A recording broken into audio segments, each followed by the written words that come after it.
이름으로 감사하며 기도하옵나이다. 아멘. 할렐루야. 지난주 초 이 가을을 재촉하는 비가 내리자 기온이 많이 떨어졌습니다. 여러분 일교차가 큰 날씨 이 건강 조심하시고 이렇게 때에 맞게 이 가을을 깊게 하는 비가 내렸듯이 여러분의 삶에도 때를 따라 이른 비와 늦은 비로 이끄신 하나님의 인도하심이 여러분과 여러분의 가정 가운데 함께 하시길 주님의 이름으로 축복합니다. 아멘. 저는 이 설악산에 가면 권금성이라는 곳이 있는데요. 그 권금성이라는 곳을 올라가는 것을 좋아합니다. 그 이유는 두 가지가 있는데, 하나는 케이블카를 타고 내려서 딱 10분만 걸으면 됩니다. 오래 걸을 필요가 없어요. 딱 10분이면 돼요.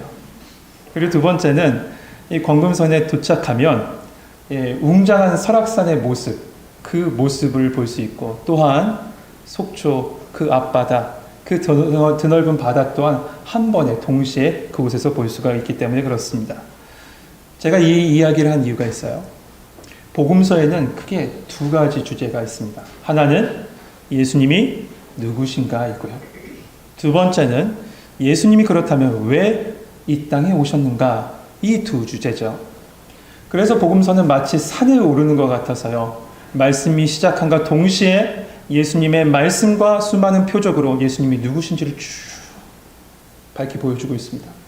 그러다가 후반부에 가서는 그 예수님이 왜 이 땅에 오셨는지 그 가르쳐 주면서 결국 도착한 곳은 십자가 앞에 도착합니다.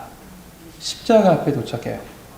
그런데 오늘 말씀이요, 그 산의 정상과 같아서요, 이 두 주제, 예수님이 누구신가, 그리고 예수님이 왜 오셨는가의 분기점이 되면서 또한 동시에 이 중요한 메시지를 한꺼번에 볼 수 있는, 함께 보여주는 말씀이 오늘 본문입니다. 그래서 우리의 신앙에서 아주 중요한, 가장 중요한 예수님이 누구신가, 그리고 왜 이 땅에 오셨는가를 오늘 말씀을 통해서 동시에 알 수 있는 거죠. 그런데 오늘은 여기서 조금 한 걸음 더 나아가고자 합니다. 예수님께서 누구신지 알았다면, 그렇다면 나는 지금 예수님을 누구로 고백하고 있느냐? 그리고 예수님이 왜 이 땅에 오셨는지를 알았다면, 그렇다면 나는 그렇다면 무엇을 어떻게 하며 예수님을 따라갈 것인가? 여기까지 한번 오늘 말씀을 통해서 보려고 합니다. 오늘 이 시간에 우리가 같이 말씀을 나누면서 예수님이 누구시고 왜 이 땅에 오셨는지 확실히 아는 동시에, 그렇다면 나는 누구로 지금 고백하고 있으며 어떻게 그를 따라 살 것인지, 이 분명한 고백과 소명이 함께하는 은혜의 시간 되길 주님의 이름으로 축복합니다. 아멘. 우리는 지금 계속 마가복음을 보고 있죠. 예수님께서 요단 동편 이방 땅에서 말씀과 여러 가지 표적, 특히 앞선 이 떡 7개와 물고기 2마리를 통해서 몇 명을 먹이셨습니까? 4,000명, 5,000명이라 할 줄 알았죠? 4,000명을 먹이시는 이 표적을 통해서 예수님이 누구신지에 대해서 이방인들에게 쭉 가르쳐 주셨어요. 그리고 시간이 되자 이들을 뒤로 한 채 예수님은 제자들을 데리고 빌립보 가이사랴 혹은 가이사랴 빌립보라는 곳으로 가십니다. 여기 가이사랴라는 말은 로마의 황제, 그 시저를 나타내는 말입니다. 당시 이 이스라엘 갈릴리 지역을 통치했던 분봉왕 헤롯, 이 헤롯은 건축광이었는데요. 그가 갈릴리 북쪽으로 한 40km 된 지점에 로마식 도시를 딱 짓고 이 로마 황제의 칭호를 갖다 그 지역에 딱 붙였습니다. 가이사랴라고요. 그리고 후에 이 이스라엘 서쪽, 그러니까 지중해를 끼고 있는 그 해안가에 로마 군대에 주둔지면서 무역의 중심지로 또다시 이 로마 황제의 칭호를 붙인 가이사랴를 또 건축해요. 이름이 똑같죠? 그러다 보니 구분을 해야 되잖아요. 이 두 곳을 구분하기 위해서 먼저 지은 곳을 헤롯 빌립이 건축했다라고 해서 그곳을 갖다가 빌립보라는 것을 붙여서 빌립보 가이사랴 혹은 가이사랴 빌립보라고 이렇게 개명하게 됩니다. 그리고 지금까지 우리 가운데 이어지죠. 그런데 앞서 말씀드린 대로 이곳은 로마식 도시입니다. 로마식 도시로 건축됐습니다. 그러다 보니 화려한 그 로마 도시의 그 모습에 대리석으로 수많은 신전들이 정말 질비하게 있었던 겁니다. 지금도 가보면 그 터가 그대로 남아있어요. 나중에 한번 성지순례 가보시면 한번 보십시오. 그런데 한번 여러분 생각해 볼까요? 갈릴리 촌 출신의 이 제자들이 이곳, 이 화려한 로마식 도시를 본 순간 그들의 마음이 어땠을까요? 그 당시는 막 이동수단이 이렇게 용이한 것도 아니고 마을에서 마을을 자유롭게 이동했던 것도 아니었습니다. 오직 갈릴리에 갇혀 살았던 그 촌 출신의 제자들이 이 화려한 로마 도시를 보면 어땠을까요? 놀랐을 거예요. 그 화려함에 취했을 것이고 또한 수많은 신전과 그 앞에서 펼쳐지고 있는 음란한 그 제의의 모습에 제자들은 굉장히 혼란스러웠을 겁니다. 그 순간에 예수님께서 그 제자들에게 말씀하세요. 사람들이 나를 누구라고 하냐? 그러자 제자들이 이렇게 대답하죠. 28절 제자들이 여짜와 이르되 세례 요한이라 하고 더러는 엘리야 더러는 선지자 중에 하나라 하나이다. 네, 맞습니다. 당시 사람들은요, 예수님에 대해서 이런 세 가지 이미지를 가지고 있었어요. 첫 번째, 주님이 아주 능력 있게 말씀을 선포하신 모습을 보면서 이야, 세례 요한과 같다. 이렇게 얘기한 사람이 있었습니다. 두 번째는 어떠한 사람들은 엘리야가 환생했다, 다시 돌아왔다라고 이야기하고 다닌 사람도 있었어요. 왜냐하면 예수님께서 행하신 능력의 일이 너무나도 많죠. 앞선 본문만 봐도 그렇지 않습니까? 귀신이 쫓아나가지고 5,000명이 막 이 보리떡 5개 물고기 2마리로 먹고 눈 먼 자가 눈을 뜨게 되고 말 못하는 자가 말을 하게 되고 수많은 이적과 기적, 그 능력이 보여집니다. 그런데 이스라엘 사람에게 있어서 능력하면 떠오르는 사람 딱 한 사람밖에 없어요. 누굴까요? 엘리야. 맞습니다. 하늘에서 불을 내리고 병거 타고 하늘로 올라갔던 그 엘리야를 생각했던 거죠. 그래서 그 엘리야가 다시 돌아왔다, 다시 살아났다라고 생각했던 겁니다. 마지막 세 번째는 선지자 중에 하나라고 그렇게 생각했습니다. 당시 이 종교 지도자들과 달리 우리 예수님의 말씀은 진정으로 하나님의 말씀을 그대로 선포한 것처럼 사람들도 그렇게 느꼈던 겁니다. 이처럼 사람들은 세례 요한으로 혹은 엘리야로 혹은 이 선지자 중에 하나로 그렇게 인식하고 있었던 것이고 이를 제자들이 예수님의 질문 가운데 그렇게 대답했던 겁니다. 그런데 그 순간에 예수님께서 재차 이 제자들에게 질문하세요. 우리 29절 말씀인데요. 같이 한번 읽어볼까요? 29절 같이 읽겠습니다. 시작.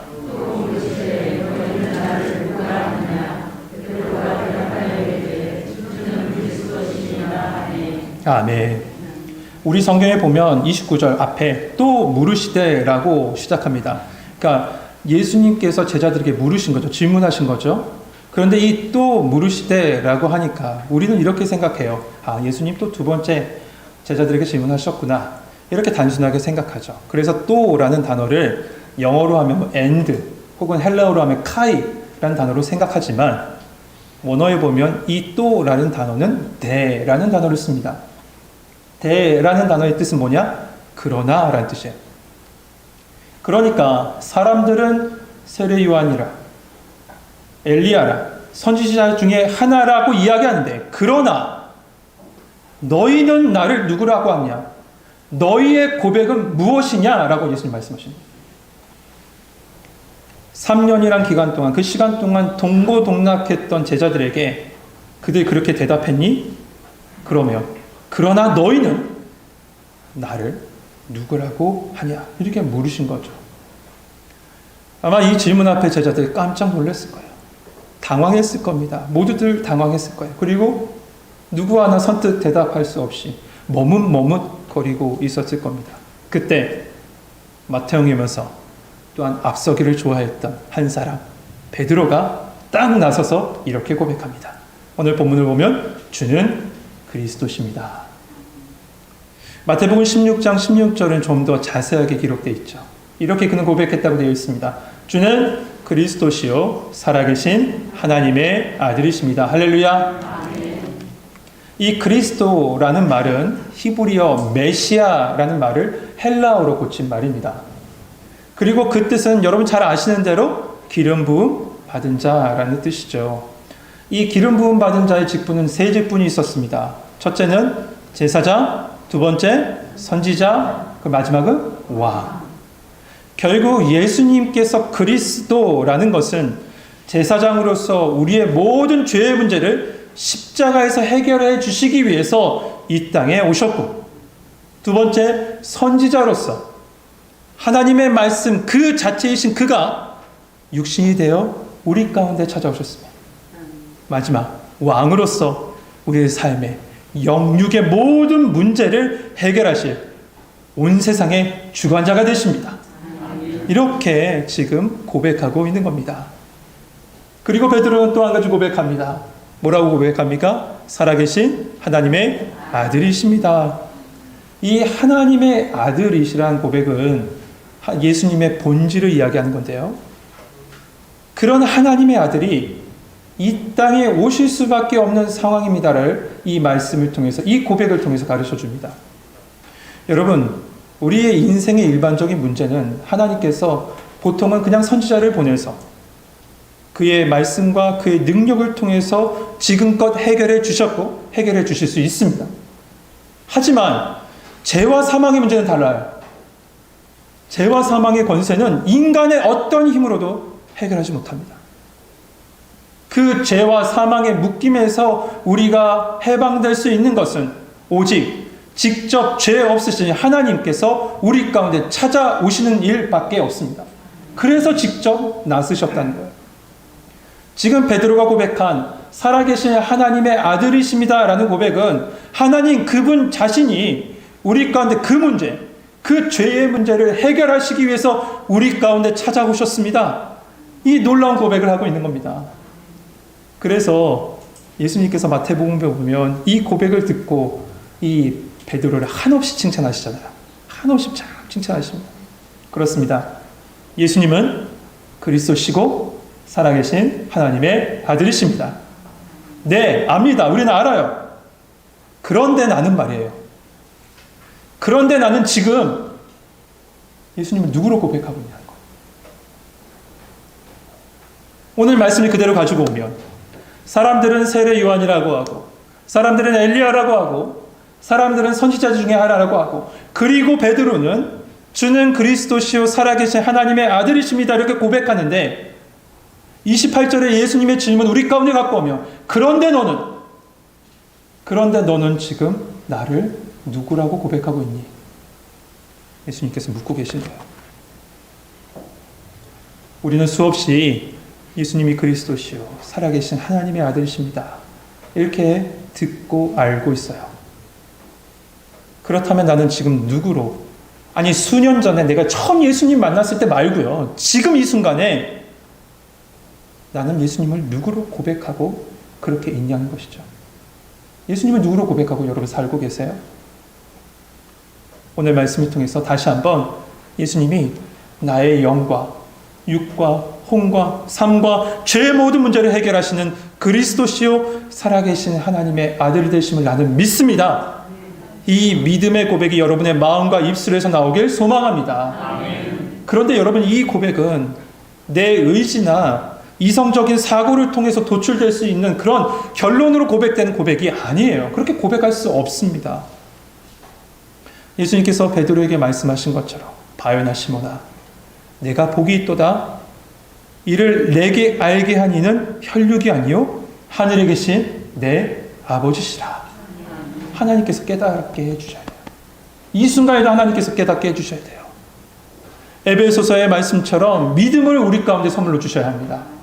여러분, 이 시간에 성령의 거룩한 임재를 통해서 예수님을 주로 나의 하나님, 나의 그리스도, 나의 메시아로 알고 믿고 고백할 수 있는 은혜가 여러분 가운데 함께 하시길 주님의 이름으로 축복합니다. 아멘. 이렇게 예수님은 베드로의 고백을 들으셨죠. 그 고백을 들으시자마자 성경 말씀 보면 비로소 이 예수님이 왜 이 땅에 오셨는지를 말씀해 주세요. 그 말씀이 31절 우리 같이 한번 읽어볼까요? 31절 같이 읽겠습니다. 시작.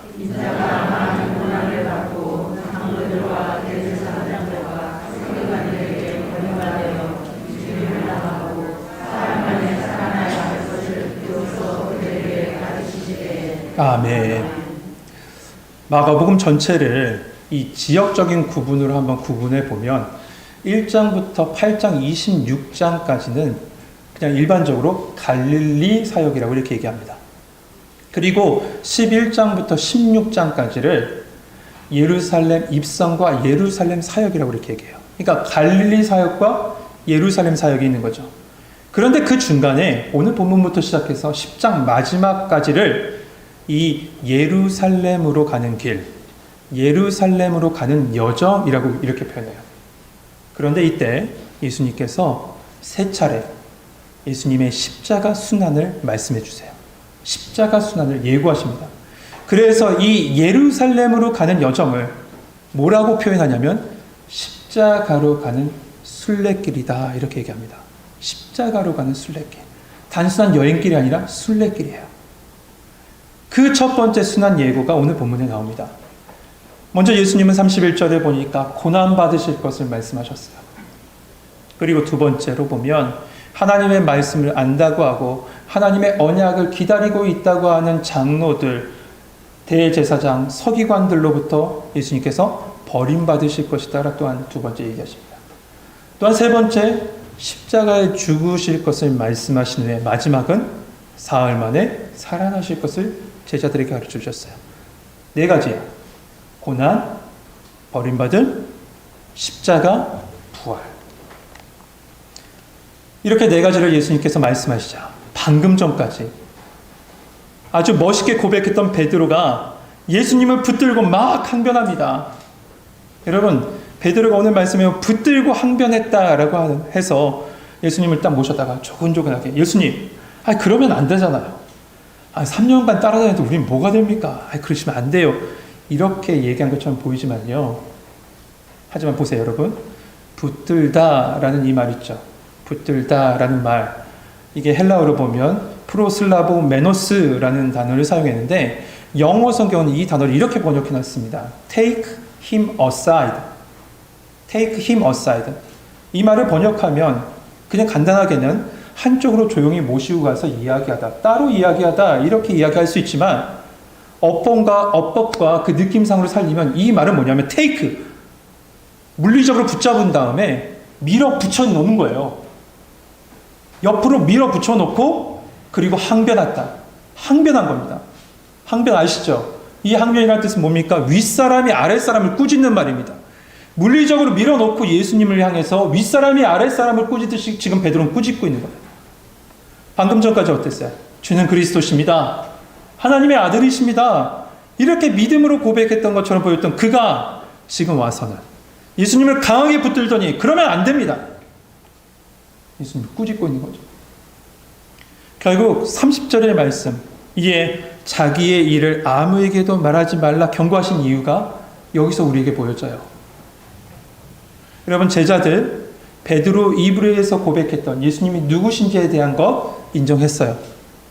하지만 베드로를 비롯한 모든 제자들의 이 메시아가 그리스도관은 어떠냐?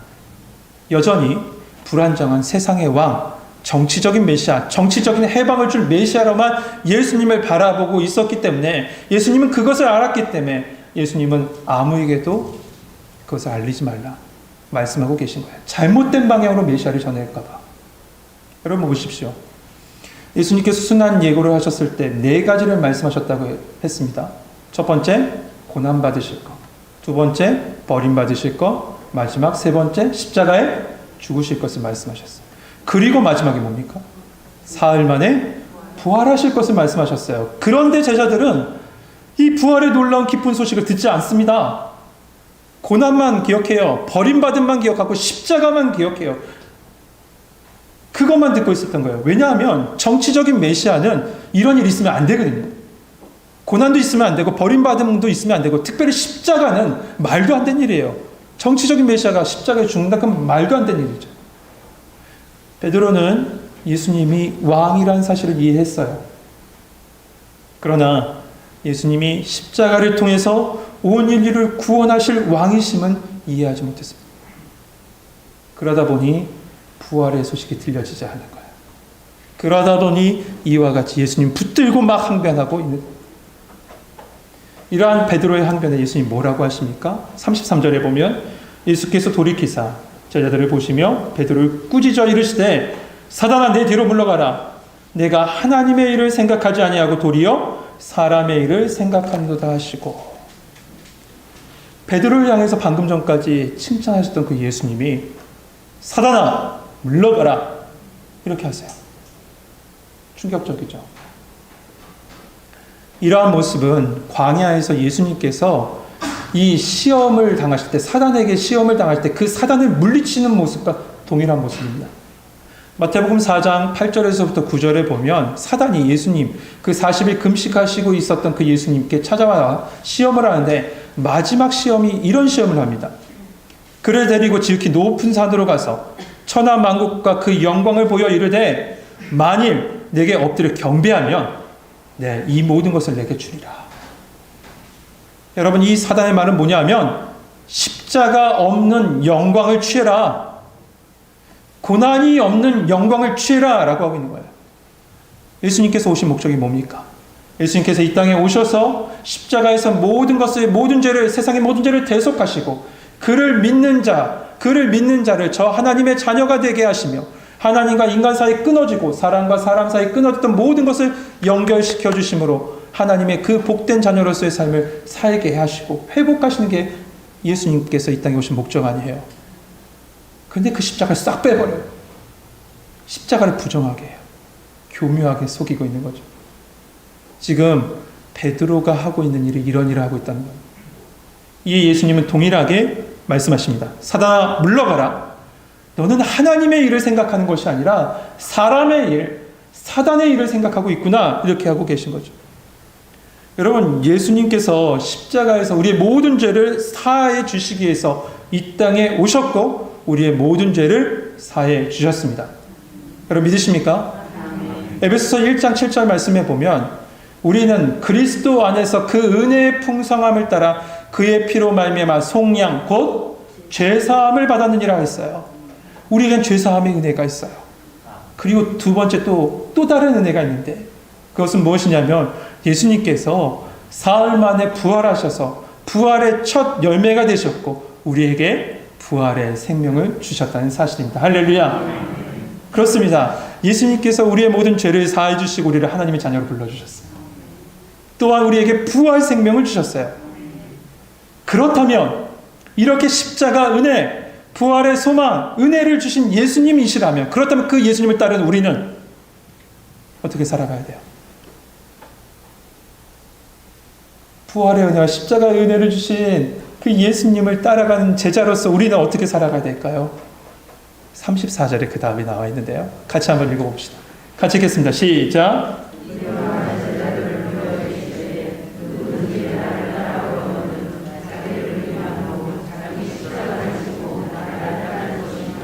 아멘. 자기를 부인하고 자기 십자가를 지랍니다. 여기서 자기 십자가라는 것을 원어로 봤더니 이렇게 써 있습니다. 그에게 속한 십자가를 그가 져야 한다. 너에게 속한 십자가를 너가 져야 된다. 예수님께서 고난당하시고 대속의 사역을 그 십자가에서 이루신 것처럼 예수님을 따르는 성도라면, 제자라면 예수님을 믿음으로 오는 여러 가지 고난들이 있죠. 그 고난을 견디면서 또한 하나님께서 우리에게 맡기신 사명의 십자가가 있습니다. 소명의 십자가가 있습니다. 그 모든 것을 끝까지 감당하라. 이렇게 우리에게 말씀하고 계신 거예요. 그런데 여러분, 누가복음에 보면 방금 읽었었던 34절의 말씀 가운데 하나의 단어가 더 들어간 것이 있습니다. 날마다 내 십자가를 자기에게 십자가를 어떻게 지라고 하냐면 날마다 지라고 얘기되어 있어요. 날마다라는 단어가 누가복음에 들어 있습니다. 그렇다는 건 날마다 우리의 본성과 결별하고 나는 죽고 예수로 살아가는 그 믿음의 여정을 매일매일 걸어가라 라는 것도 또한 말씀해 주고 계신 겁니다. 사랑하는 성도 여러분, 오늘은 우리 신앙에 있어서 가장 중요한 말씀을요, 제가 될 수 있으면 예화를 다 빼버리고 오직 그 말씀만 컴팩트하게 한번 전해보았습니다. 여러분, 예수님은 그리스도시고 살아계신 하나님의 아들이십니다. 그리고 우리의 모든 죄를 사하여 주시고 온갖 고난을 당하시고 십자가를 죽으셨지만 사흘 만에 부활하심으로 말미암아 예수님을 믿는 자에게 부활의 생명을 주셨습니다. 이처럼 예수님이 누구신지, 왜 이 땅에 오셨는지 알았다면 이를 아는 것으로 끝나는 것이 아니라, 여러분, 이 고백이 우리의 믿음의 고백이 되고 예수님을 따르는 제자로서 날마다 나의 십자가를 지고 예수님께서 가신 그 길을 따라 우리에게 맡기신 그 사명의 걸음을 걸어가야 될 줄 믿습니다. 여러분, 신앙은 지식으로 그치는 것이 아닙니다. 신앙은 지식으로 멈춰서는 안 됩니다. 믿음의 고백이 되어야 되고 우리의 삶이 되어야 됩니다. 오직 예수 그리스도 바라보시고 여러분의 입술 가운데 그 믿음의 고백과 삶의 걸음, 믿음의 여정들이 함께하는 우리 성도님 되시길 주님의 이름으로 축복합니다. 기도하겠습니다. 사랑의 하나님, 나를 위한 십자가로 말미암아 우리에게 새 생명 더하시고 구원의 은총을 더하시며 특별히 하나님의 자녀로 우리를 불러주시니 너무나도 감사합니다. 그러나 시간이 오래됨에 따라 우리가 그 은혜를 잊어버리고 그 고백도 잊은 채 그냥 매 순간 그냥 살아갈 때가 참 많습니다. 오늘 말씀을 통해서 다시 한번 우리의 마음과 입술에서 이 믿음의 고백이 나오게 하여 주옵소서. 주님, 나는 예수님이 나의 주, 나의 하나님 되시고 그리스도 되심을 믿습니다. 이 믿음의 고백이 나오게 하여 주시며 삶을 통해서 그 고백의 삶을 살아가는, 주님께서 주신 십자가를 지고 믿음의 여정을 걸어가는 우리 성도들 되게 하여 주옵소서. 예수 그리스도의 이름으로 감사합니다.